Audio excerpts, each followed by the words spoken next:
আজ আমার ভাইগিনা জোনায়েদকে নিয়ে তেলিয়াপাড়া প্রথম সামরিক সদর দপ্তর দেখার উদ্দেশ্যে রওনা দিয়েছি। সামরিক সদর দপ্তরটি হবিগঞ্জ জেলার মাধবপুর উপজেলায় অবস্থিত। 1971 সালে বাংলাদেশের স্বাধীনতা যুদ্ধের সময় এটি ছিল প্রথম সামরিক সদর দপ্তর।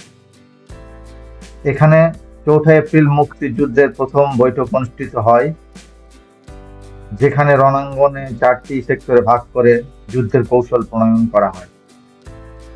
এই স্থানটি মুক্তিযুদ্ধের ইতিহাসে একটি গুরুত্বপূর্ণ অংশ এবং এখানে একটি স্মৃতিসৌধ নির্মিত হয়েছে, যা মুক্তিযুদ্ধের প্রথম বৈঠক ও মুক্তিযোদ্ধাদের স্মৃতির প্রতি উৎসর্গকৃত। এখন আমরা তেলিয়াপাড়া বাজার অতিক্রম করতেছি। এটা তেলিয়াপাড়া বন্দরের রেল লাইন। এখান থেকে খুব অল্প দূরত্বে তেলিয়াপাড়া চা বাগান অবস্থিত। এটা তেলিয়াপাড়া মসজিদ। মসজিদটি খুব সুন্দর। এখানে বেশ কয়েকবার আমি নামাজ আদায় করেছি। এখান থেকেই মূলত চা বাগান শুরু। এটা সুরমাটি স্টেটের আন্ডারে পড়েছে। আজ আমরা মামা ভাইগিনা কাকডাকা ভরে পুরো চুনারুঘাট এবং সাতছড়ি চা বাগান এক্সপ্লোর করার জন্য রওনা দিয়েছি। আমরা আপনাদের বেশ কয়েকটা পর্বে সমগ্র চা বাগানগুলো এক্সপ্লোর করে দেখাবো। শুরু থেকে শেষ পর্যন্ত ভিডিওটি দেখুন, আশা করছি ভালো লাগবে।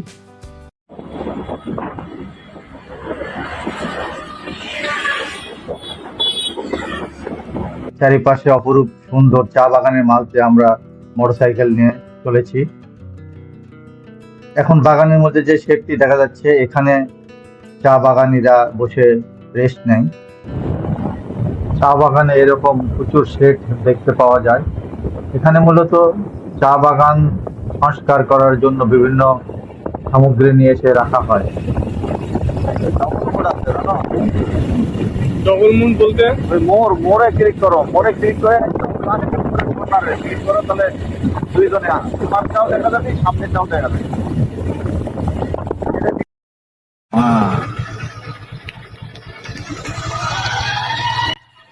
আমিও আমার মামা সুন্দর চা বাগানগুলোর ভিডিও ধারণ করতে করতে রওনা দিয়েছি।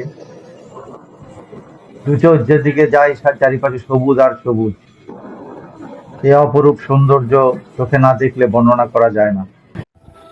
দেখতে দেখতে আমরা স্মৃতিস্তম্ভের কাছে চলে আসলাম। 1971 সালে 4 এপ্রিলে ম্যানেজার বাংলোতে মুক্তিযুদ্ধের প্রথম উচ্চ পর্যায়ে সামরিক ও কৌশলগত সভা অনুষ্ঠিত হয়। এখানে উপস্থিত ছিলেন মুক্তিযুদ্ধের সর্বাধিনায়ক general M A Osmani, 2য় O 4র্থ east Bengal রেজিমেন্টের ঊর্ধ্বতন 27 জন কর্মকর্তা। দেশকে স্বাধীনতা সংগ্রামের জন্য 11টি সেক্টরে ভাগ করা হয়। কমান্ডার স্ট্রাকচার ও মুক্তিযোদ্ধা বাহিনীর গঠন নির্ধারিত হয়।